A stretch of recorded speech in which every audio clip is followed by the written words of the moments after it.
All right. Once again, hello, my name is Jennifer Victorica. I am the Adult and Dislocated Worker Program Manager here with the board. And so I'll go over a bit of information about this RFP, and then I'll allow for questions at the end. So a bit of what we're going to go over after our welcome here, just going to give a bit of an overview about WIOA and what we do here at the board, as well as go over the RFP specifics. And then, as I said, allow for questions at the end. And you'll also have the opportunity to network with the other people in the meeting today in case you all wanted to talk about your projects. And I'll put you in a separate room for that. Just a reminder, please mute yourself during the duration of the presentation. And if you haven't already, please do enter your name and organization and email address in the chat. If you provide us with your email address, we can add you to our distribution list to make sure that you get all relevant information to this RFP as well as other opportunities.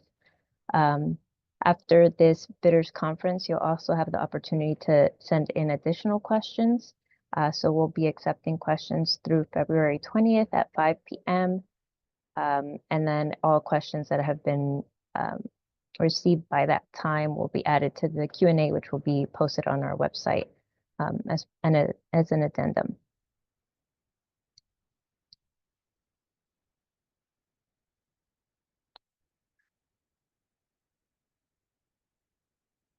A bit of an overview. So the funds that we have are federal workforce funds from WIOA Title I, and it's funded through the Department of Labor.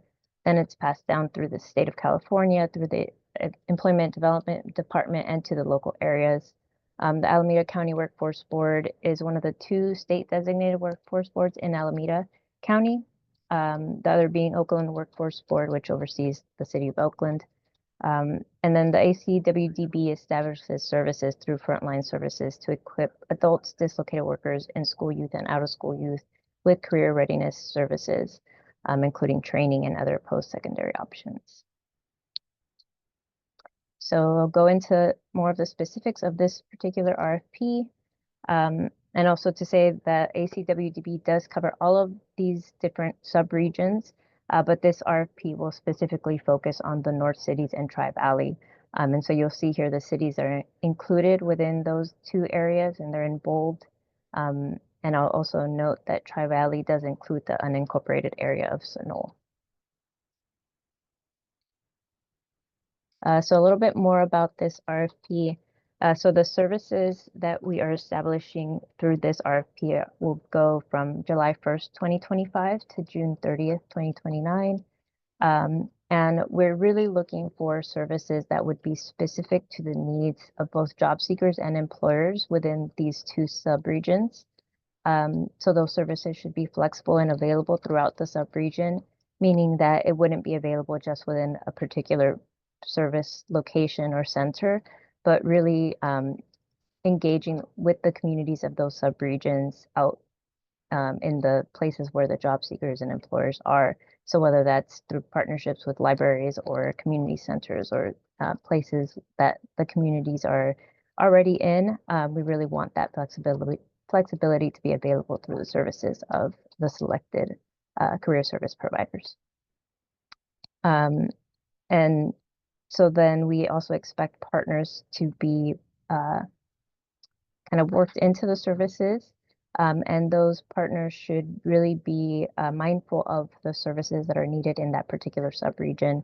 And that includes the partners, of employer partners that are really highlighting what's available in that particular region, industries that are relevant for that region, and really those thoughtful partnerships with employers and CBOs, all working together to fulfill the needs of the people in that subregion. All of our service providers are expected to comply with WIOA regulations, which include services in all of these different areas. So that would be eligibility for WIOA programs, and all of the program policies that are listed on our website explain what eligibility is required for WIOA programming. Comprehensive case management, so that would include the use of objective assessments and individual employment plans to really highlight what needs and skills and interests that the job seeker has and how to build that into an employment plan. And also to identify supportive services and referrals that might be necessary to help the individual along their employment plan. Individuals should also have access to training through our programs. And so we ask that you connect those training opportunities to our industry sector occupational framework, or the ISOF, which really highlights the industries that are relevant in our area, and also keeping in mind the subregion that you're serving, and what industries are relevant to that subregion. And also the training should lead to industry recognized credentials, which then lead into employment placements that also align with the ISOF, making sure that those employment opportunities are going to help the individual grow into a career path. And a part of the service is also being follow-up. So 12 months after exiting the program, individuals should still hear from their case managers at the center to make sure that they're still on track on their plan, talking about promotional opportunities, or maybe making that next step in their career pathway, really providing them services even post-exit to make sure that they still have what they need to succeed.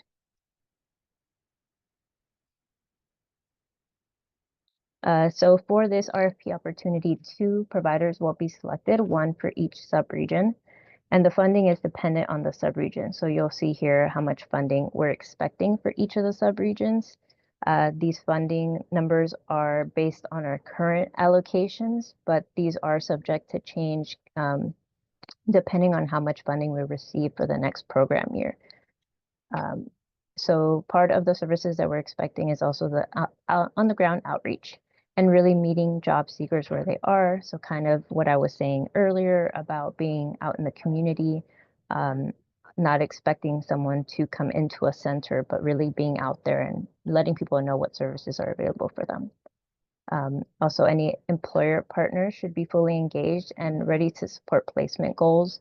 So helping employer partners understand the type of participants that you have, making sure that those connections are being made and that both sides are really getting the support they need to make sure the individual job seeker gets the support to succeed in the employment.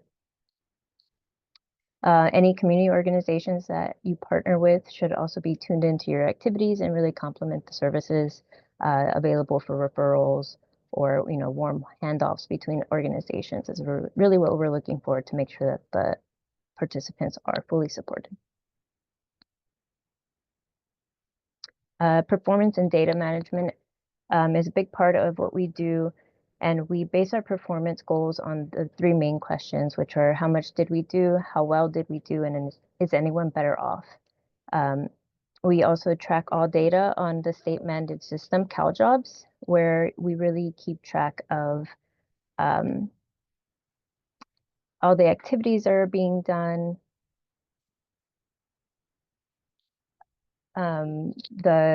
any kind of performance or outcomes that have happened. But we also want to hear about more of the qualitative or narratives.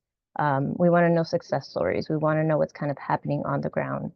And so we try to keep track of both things, the data components and the more success stories, to really know what's happening and if our programs are being successful. All of that to say, if it's not in CalJobs, it didn't happen. So we are mandated to report to the state. So anything that's not in our state mandated system won't show up. So we really do ask that there's a lot of emphasis placed on effective data management.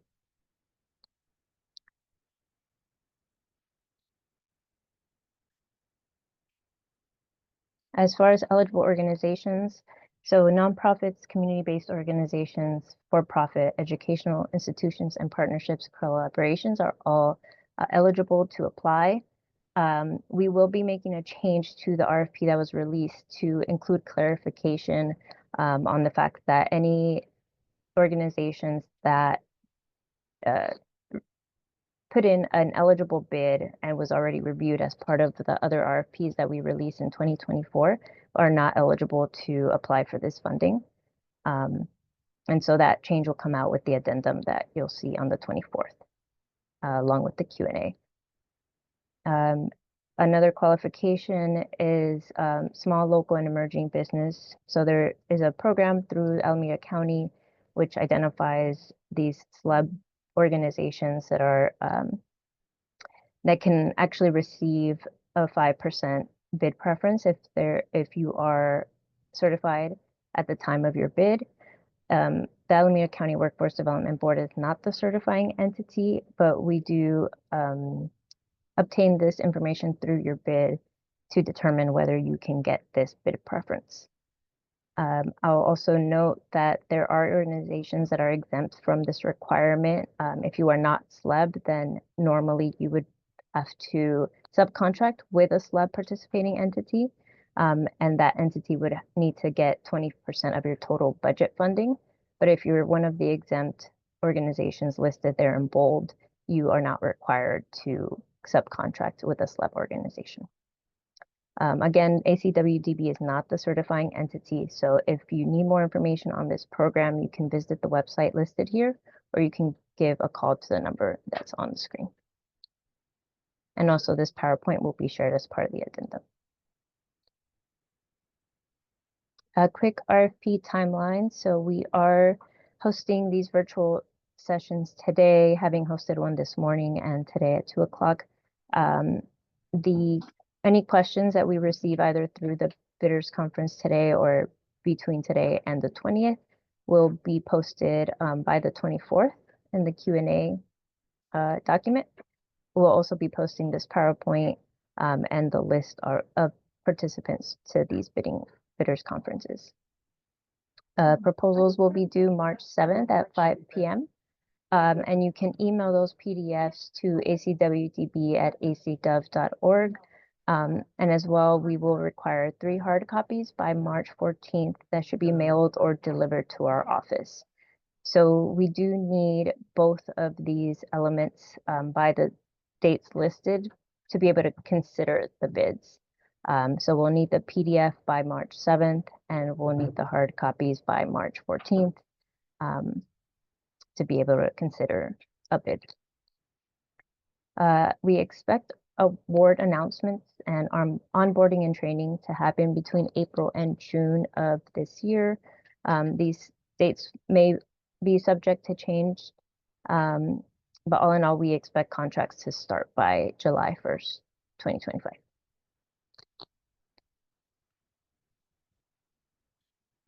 This is some information on formatting. We do ask that everything be in 12-point font, 1-inch standard margins, and there is a checklist which talks about how many pages should be included for each of the responses, each of the questions. You should include the checklist, the cover letter, SLEB information page, and any relevant documentation that's included with that, as well as 2 employer letters of commitment, at least 2, and the enclosure documents, which require signatures. And you can find all of that within the response packet that's available on our website. Again, we need the PDF format to be sent to acwdb@acgov.org. That should include blue ink, wet signatures that are scanned over. In the subject line, if you could include ADW RFP and then indicate the subregion that you are targeting. And again, that deadline is no later than 5 p.m. on March 7th, 2025. And then the 3 hard copies to be sent via mail or in-person delivery by March 14th. And you can send in the 3 complete sets with all original signatures, or you can include 1 full copy and then just the 3 sets of the signature pages. Okay, and with that, I'll open it up to any questions. You can come off mute and share your question, or you can type it in the chat. But if you do come off mute, I ask that you also write out your questions so we can keep track of the questions that were asked. Hello, can I ask a question? So I believe I heard that if an organization previously applied in the 2024 cycle, they will not be considered for this. So one, did I hear that correctly? And two, when you send out the attendee list, can you also send out a list of who applied last year? Okay, so I'll start with the first question. So yes, if an organization previously submitted a bid that was reviewed and part of the full process, then they're not eligible to submit this time around. And we won't be sending out information, I don't believe, but you can find all of the information on participants on our website. But we wouldn't be sharing information on who previously applied, if that was your question. Yeah, I'm kind of curious of like which other Tri-Valley nonprofit CBOs or whatnot may have potentially applied. So, strategically thinking of others. You can always check. We do have our committee packets on our website. You can always look at the committee packets where we do share the organizations that applied. And those can be found on the ACWDB website under the committee section. Okay. Is this from like their board meetings and their review or just? Yes. Okay. Okay. Thank you. Laura, and then if you can also type in your questions to the chat, please, Yanira. Thank you. Laura, I see your hand raised. Yes, hi. I'm wondering, does your organization need to be located in the same county as the service area? Like, for example, we're located in Oakland. Do we have to only serve Oakland, or can we serve Emeryville or Solano or something like that? Or as long as, yeah, I'm sorry, I'm saying it wrong, but yeah. So we asked that all organizations that put in a bid, I'm assuming you're talking about North Cities just due to the cities Yes. you mentioned. North Cities, yes. As long as you can show, and your bid should show that you're able to serve the cities that are included in our subregion, there's nothing stating that you cannot be in Oakland, but we do need to be able to see that you're serving the subregion and the cities that we are including in our RFP. You mean previously have served them, or we would like to serve them? We have the history in Oakland, we have the history in Oakland, and I'm wondering, could we start this? Could this project launch us into other city? Like if we wanted to start in working in Emeryville, expand into Emeryville. If you're able to show that within your bid, then you could be considered. But that's up to your organization to be able to put in the best bid to increase your chances. Okay, but it's not prohibited from us serving another area where we're not physically located. No. Okay. And then my second question is, does our nonprofit need to partner with a government entity? For some reason, I attended a previous one of these webinars, and it was a requirement that you have a one-on-one. Am I getting my funders mixed up? I'm not certain. So the only thing I can think of, maybe the SLEB requirement, which I can go back to that page. So the SLEB program, you are exempt as a nonprofit or public university, or all of those that are in bold there. But if Right. you're not one of those bolded entities, and you're not a SLEB eligible or certified entity, then you would need to subcontract with a SLEP organization.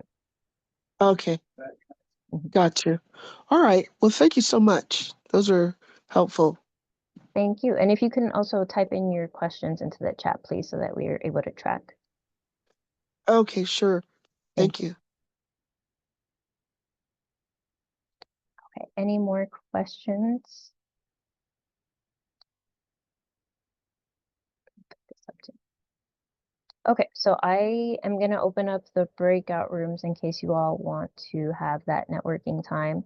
So I'll provide about 15 minutes as part of that.